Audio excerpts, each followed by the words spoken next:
Shri Amit Shah to reply the discussion.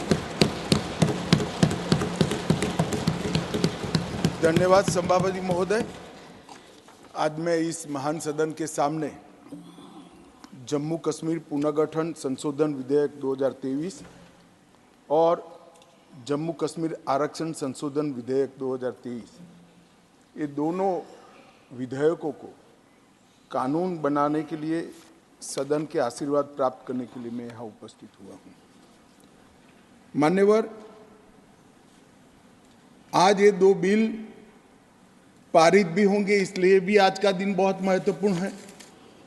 और आज का दिन जम्मू कश्मीर और भारत के इतिहास में अलग दृष्टि से भी बहुत सुवर्ण अक्षरों से अंकित होने वाला है, क्योंकि आज ही सर्वोच्च अदालत की संवैधानिक खंडपीठ ने धारा 370 को समाप्त करने का और जम्मू कश्मीर राज्य के पुनर्गठन का विधेयक, जो मैं 5 अगस्त 2019 को इस सदन में मोदी जी के लिए गए निर्णय के अनुमोदना में लेकर आया था, वो बिल लाने की मंशा, बिल का संवैधानिक रूप से स्वीकार और पूरी प्रक्रिया को भी माननीय सर्वोच्च अदालत ने संवैधानिक घोषित किया है, सर्वानुमत से किया है। मान्यवर, बहुत सारे सवाल परसों तक उठाए गए।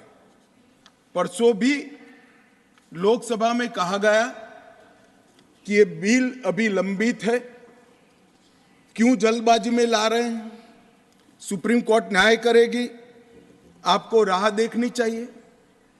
मान्यवर, ये सारे स्टैंड जो थे वो न्याय के लिए नहीं थे।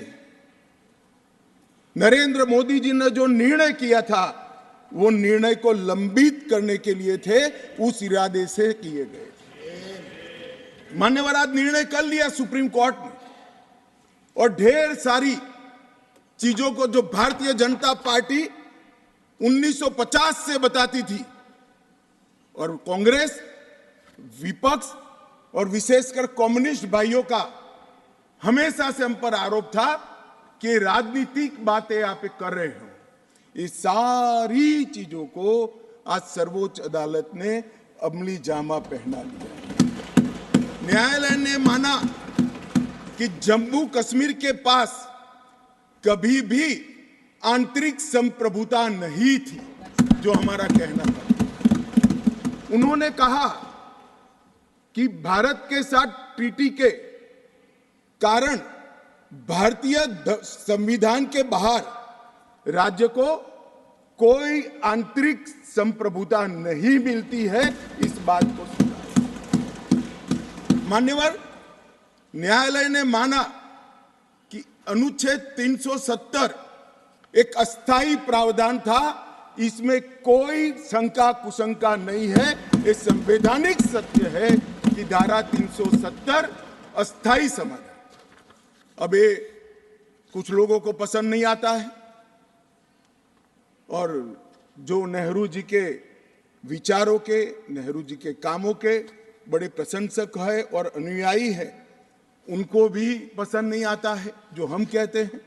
मगर मैं उनको बड़ी विनम्रता से पूछना चाहता हूं, अगर धारा 370 इतनी ही न्यायिक थी, इतनी ही जरूरतमंद थी, तो इसके सामने एक ही आर्टिकल है मान्यवर, जिसके सामने टेम्पररी शब्द का उपयोग किया गया, वो स्वयं नेहरू जी ने क्यों किया होगा?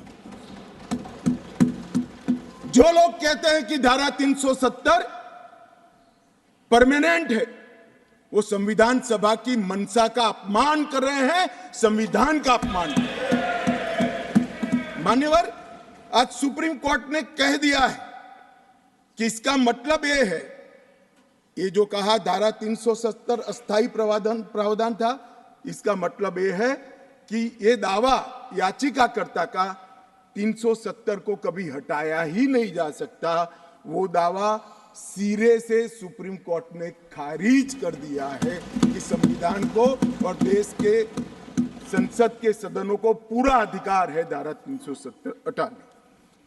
मान्यवर, न्यायालय ने यह भी माना कि राज्यपाल शासन और राष्ट्रपति शासन की जो उद्घोषणाएं हुई, इस पर भी ढेर सारे सवाल उठा गए कि राष्ट्रपति शासन गलत तरीके से लगाया गया, राज्यपाल शासन गलत तरीके से लगाया गया।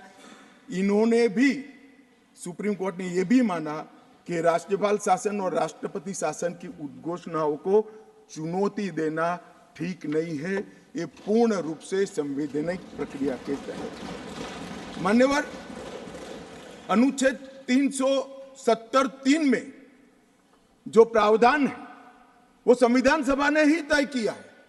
जब टेम्पररी इस प्रोविजन को किया गया तब सवाल हुआ है कि टेम्पररी है तो हटेगा कैसे। तो धारा 373 के अंदर एक प्रावधान डाला गया कि सीओ से राष्ट्रपति महोदय धारा 370 में सुधार भी कर सकते हैं, इस पर रोक भी लगा सकते हैं और पूर्णतया संविधान के बाहर भी कर सकते हैं। राष्ट्रपति का जो आदेश था, तत्कालीन राष्ट्रपति का 5 अगस्त 2019 का आदेश सीओ था, इसके माध्यम से राष्ट्रपति जी को पूर्ण अधिकार है अनुच्छेद 370 का संचालन बंद करने का। ये भी आज सुप्रीम कोर्ट ने सर्वानुमत से होल्ड कर दिया है, उसको उस पर मोहर लगाई। इस आधार पर याचिकाकर्ता ने एक तर्क दिया था। याचिकाकर्ता कौन है वो तो सभी लोग जानते ही हैं, सभी लोग जानते हैं, मैं कोई नाम देना नहीं चाहता। नहीं, नाम देकर क्या करेंगे, यही बोले ही है वो, तो इसमें कोई एक्सपोज करने जैसी बात नहीं।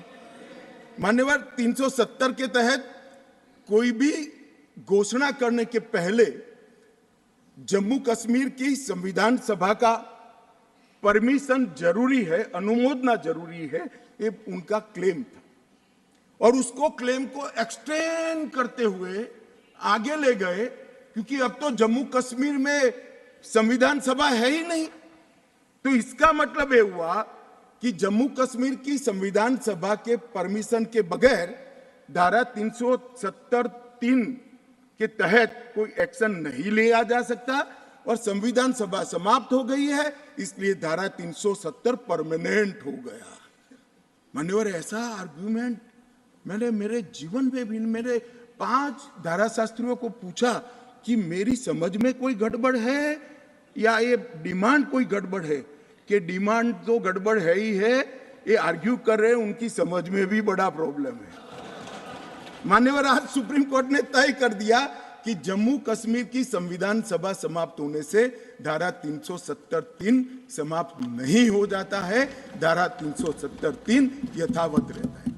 मान्यवर, न्यायालय ने यह भी माना कि धारा 370 के तहत मिली हुई शक्ति का प्रयोग करते हुए राष्ट्रपति महोदय एक तरफा सूचना जारी कर सकते हैं, जिसको संसद के दोनों सदनों का सादे बहुमत से अनुमोदन चाहिए। ये भी आज सुप्रीम कोर्ट ने मान लिया। जो कहते थे कि राष्ट्रपति महोदय का सीओ ठीक नहीं है, आज उसका भी जवाब माननीय सुप्रीम कोर्ट ने दे दिया है। मान्यवर, उपयुक्त बिंदुओं का सीओ 272 पर कोई प्रभाव नहीं है, ये भी सिद्ध करते हुए अनुच्छेद 371(d) के तहत राष्ट्रपति द्वारा शक्ति का प्रयोग दुर्भावनापूर्ण नहीं है, उसको भी सुप्रीम कोर्ट ने होल्ड कर दिया है। मान्यवर, सुप्रीम कोर्ट ने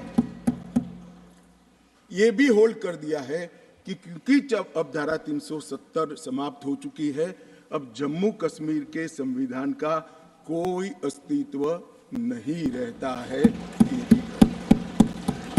मान्यवर, न्यायालय ने चुनाव कराने के लिए भी चुनाव आयोग को निर्देश करे। मान्यवर, बहुत सारे लोग, अब इसमें तो इतना सारा लूट गया, जो दावे थे सारे खारिज हो गए। तो एक पूंछ पकड़कर मैंने बाइट देखा करते हैं, क्या पूंछ पकड़ते हैं कि चुनाव आयोग ने ऑर्डर कर दिया। अरे भाई, क्या ऑर्डर करा? मैंने स्वयं कहा है कि हम चुनाव कराएंगे, इसमें कौन सी बड़ी बात है? इसी सदन में कहा है, लोकसभा में करा है, एज अ गृह मंत्री ऑन रिकॉर्ड करा है। उन्होंने कहा कि भाई राज्य का स्टेटस वापिस देंगे, तो ये भी मैंने कहा है कि अप्रोप्रिएट टाइम पर राज्य का स्टेटस हम वापिस देंगे। और सुप्रीम कोर्ट ने भी ये जो कहा है उसमें मेरे सदन में के बयान को और सॉलिसिटर जनरल के सुप्रीम कोर्ट के सामने बयान को कोट करते हुए कहा है। अब मुझे कोई समझाए इसमें विजय कहां से हुई है? घोर पराजय में विजय कैसे ढूंढना, इसकी कला कोई आप लोगों से सीख ले साहब। इतने बड़े घोर पराजय विजय कैसे ढूंढना, इसका कोई अभ्यास वर्ग साहब रखना चाहिए साथ अर्थ में। ये बहुत बड़ी कला है। मैं तो आज अगर उनके जैसे मेरे विचार होते तो ये सुप्रीम कोर्ट के जजमेंट को देखकर डिप्रेशन के मारे 1 महीना सदन में ना आता, मगर ये तो प्रेस कर रहे हैं। और कांग्रेस पार्टी ने आज प्रेस करी मान्यवर, और प्रेस में क्या किया कहा कांग्रेस पार्टी ने? कांग्रेस पार्टी ने ये कहा मान्यवर कि ये जजमेंट आने के बाद भी हम मानते हैं कि धारा 370 को गलत तरीके से हटाया गया है। अब मान्यवर देश के दोनों सदनों ने, देश की संसद की दोनों सदनों ने राष्ट्रपति के सीओ को अनुमोदना दे दी, कानून पारित हो गया, कानून नोटिफाइड हो गया। किसी ने चैलेंज भी किया सुप्रीम कोर्ट में, ठीक है, सबका अधिकार है, करना चाहिए। सुप्रीम कोर्ट में एक लंबी बहस भी हुई, 5 जजों की बेंच बनी और 5 सीनियर मोस्ट जज बने बैठे इसमें, लंबी बहस, सबकी सुनवाई हुई, आज फैसला भी आ गया। मगर ये फैसले के बाद भी ये कहते हैं कि हम इसको नहीं मानते हैं और हम मानते हैं कि धारा 370 गलत तरीके से हटाया गया है। मान्यवर, मैं इनको नहीं समझा सकता, मेरी तो मर्यादा है साहब, नहीं समझा सकता कि वास्तविकता क्या है। हमें समझना चाहिए कि 42,000 लोग मारे गए हैं।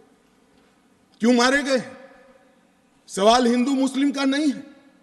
इनसे ज्यादा मुसलमान गुजरात में है, कश्मीर से ज्यादा मुसलमान उत्तर प्रदेश में है, कश्मीर से ज्यादा मुसलमान बिहार में है, कश्मीर से ज्यादा मुसलमान आसाम में है।